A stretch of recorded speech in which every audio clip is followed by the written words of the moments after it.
వెంబడిస్తున్నాగా మాకు ఏం దొరుకుద్ది అన్నప్పుడు ప్రభు అయిన యేసుక్రీస్తు వారు ఇస్తున్న ఆన్సర్ ఏంటంటే, నన్ను వెంబడిస్తున్నావు కనుక పేతురు 10 ఎకరాలు ఇస్తాను కంగారు పడకు. నన్ను వెంబడిస్తున్నావు కనుక కేఫా, సైమన్ పీటర్, నీకు ఆ విషయం చెప్తున్నాను, నన్ను వెంబడిస్తున్నావు కనుక నీకు ప్యాలెస్ కట్టిస్తాను ఏమనుకుంటున్నావు. ఈరోజు ప్రాస్పరిటీ గాస్పెల్ అంతా అదే కదండి. యేసుప్రభు నమ్ముకున్న తర్వాత ఏమైందంటే డిస్ప్లేలో వేసేస్తున్నారు. ఏమైందంటే యేసుప్రభు నమ్ముకున్న తర్వాత అంతకుముందు ఈ పాకలోనే ఉండేవాళ్ళను, ఇప్పుడు యేసుప్రభు నమ్ముకున్న తర్వాత చెప్పండి ఈ ప్యాలెస్ లాంటి ఇంట్లోకి వచ్చాం. అక్కడి నుంచి ఇక్కడ రావడానికి కారణం ఏంటంటే చెప్పండి యేసుప్రభుని నమ్ముకున్నాం. మీరు కూడా పాకలోంచి ప్యాలెస్లోకి రావాలంటే చెప్పండి.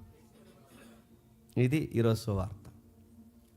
కొన్ని వందల మంది, లక్షల మంది వచ్చి కూర్చుంటే అలాంటి వారికి చెప్పి ఈ తింగర బోధకలు చేసే పని చెప్పిన వీళ్ళకి గాస్పల్ డెప్త్ లేదండి. వీళ్ళు చేసే పని చెప్తున్నా సాక్ష్యాల పేరు. ఇదిగో నువ్వు దేవుడిని ఇల్లు అడిగావు కదా మొన్న. అడిగాను అయినా నా ప్రార్థనకి జవాబు రావట్లేదు అయ్యగారు అని. కానీ ఎందుకు రావట్లేదో తెలుసా కుమారుడా అన్నాడట. ఆ వాయిస్ అది ఎలా ఉంటుంది, మనకి వినేసినప్పుడు భయం వేస్తుంటుంది. ఎందుకు రావట్లేదు తెలుసా కుమారుడు, ఎందుకు రావట్లేదు? అవును అయ్యగారు ఎందుకు రావట్లేదంటే, పోయిన నెలలో ప్రార్థన చేస్తాం వచ్చిందా, రాలేదు. మన నెలలో ప్రార్థన చేస్తాం వచ్చిందా, రాలేదు. మొన్న వారం కూడా ప్రార్థన చేస్తాం వచ్చిందా, రాలేదు. అదే రాలేదు. ఎందుకు రావట్లేదు తెలుసా, నువ్వు ప్రేయర్ చేస్తున్నావు కానీ ఆ ప్రేయర్లో నీకు క్లారిటీ లేదు. ఏం క్లారిటీ?